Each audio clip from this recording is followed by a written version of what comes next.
Good morning friends, তনা স্টাডিতে তোমাদের সবাইকে অনেক অনেক স্বাগত। আশা করি তোমরা ভালো আছো, আমিও ভালোই আছি।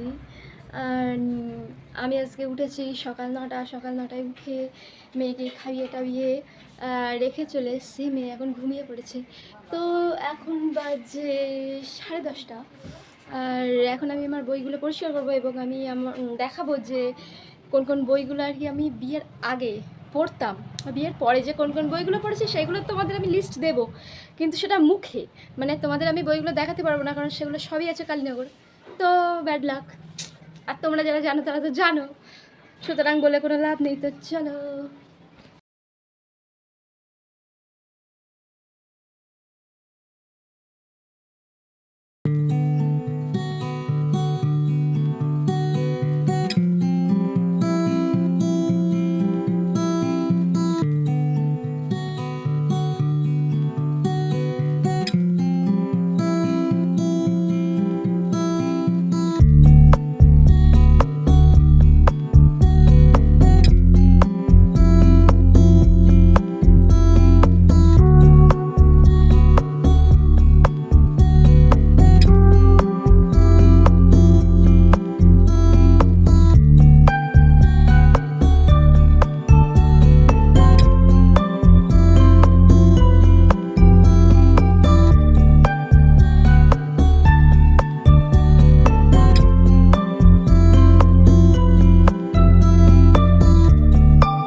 আমার মায়ের কালেকশনে দেখো কি কি বই আছে,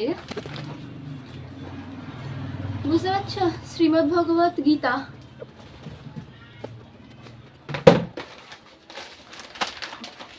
একাদশীর মাহাত্ম্য,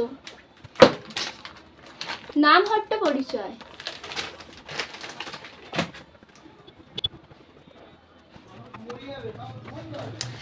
আর আছে দেখো মা যেটা নিয়মিত রেগুলার পড়াশোনা করে, মেটেরিকা মেডিকা, হোমিওপ্যাথির বই, মানে আমার দাদু হচ্ছে হোমিওপ্যাথির ডাক্তার, আর দাদুর কাছ থেকে মায়ের শিক্ষা এইটা।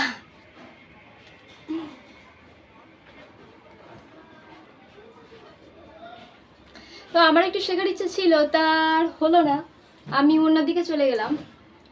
হোমিওপ্যাথিটা শেখার ইচ্ছে ছিল, বাট সে তো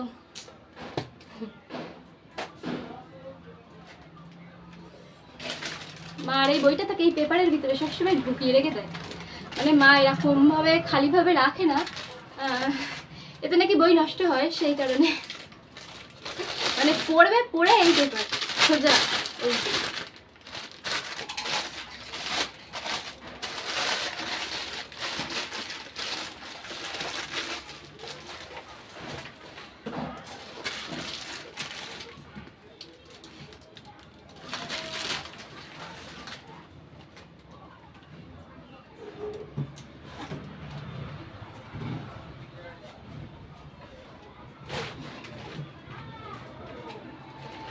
তো আমার যে বইগুলো আর কি গোছানো ছিল সেই বইগুলো আমার গোছানো হয়ে গিয়েছে, আর তোমাদের আমি একটু দেখিয়ে দিই যে আমি বইগুলো কিভাবে গোছালাম, কারণ এইভাবে কিছুই বোঝা যাচ্ছে না। তো চলো।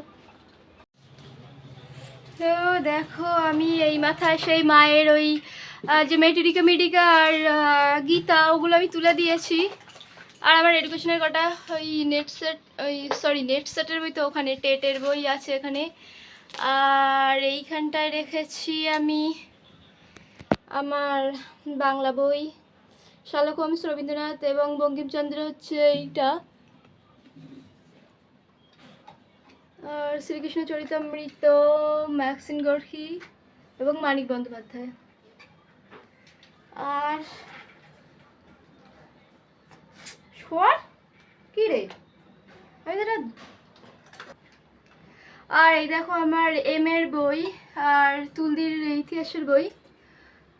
এর এইগুলো কি বলো তো, আমি ডিস্টেন্সে পড়েছি রবীন্দ্রনাথ ইউনিভার্সিটি থেকে, তো এইটা হচ্ছে আমার যে মডিউলগুলো হয় না সেই মডিউলগুলো আমি এখানে রেখেছি। আর এখানে দেখো আমার ক্লাস 12-এর যে বইগুলো আর কি ছিল না সেইগুলো।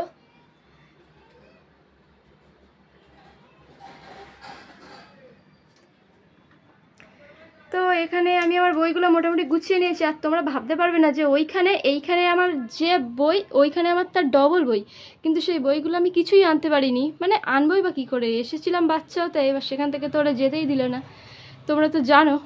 তো জানি না বইগুলো উদ্ধার করতে পারবো কি না, তো দেখা যাক কী হয়।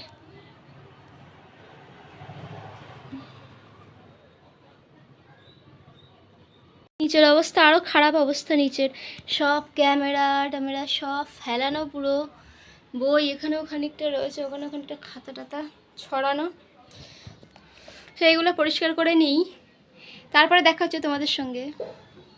আমার বাবা, তোমাদের একটা জিনিস দেখাই, আমার বাবা যখন বেঁচে ছিল না তখন এই বাবার ব্যবসায় আর কি এই লক্ষ্মীর গণেশটা দিয়ে পুজো করতো, যে হালকাতার যে ব্যবসার পুজো হয় না সেই পুজো।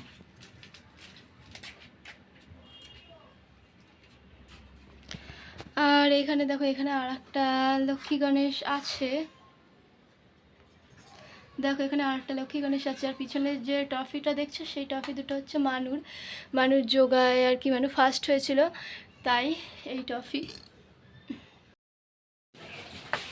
অ্যাকচুয়ালি কি বলো তো, একটা বাচ্চা মানে মানুষ করা এটা চারটিখানি কথা না, যারা দায়িত্বটা পুরো নেবে না বলে আমাদের ঘাড়ে পুরো তুলে দিয়ে বলছে যে আমার মা নাকি আটকে রেখেছে।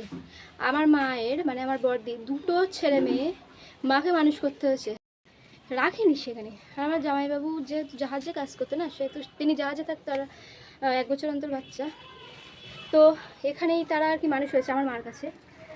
আর আমার যে দীপুদি মানে মেজদি, তার বাচ্চাও মানে মেজদিও তো সেই ছিল এখানে টানা বাচ্চা হওয়ার আগে 1 বছর, আর তারপরেও এখানে হচ্ছে ছিল বাচ্চা হওয়ার পরে বোধহয় 1 মাস না 2 মাস ছিল, ভুলে যাচ্ছি আমি, 1.5 মাস ছিল।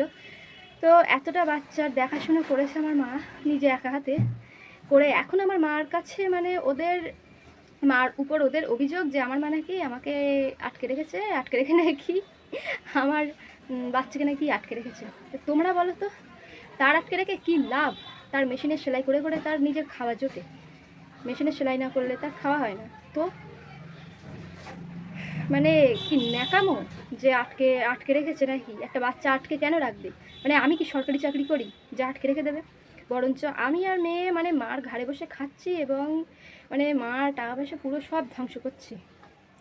আর কি খাটনি তোমরা জানো না।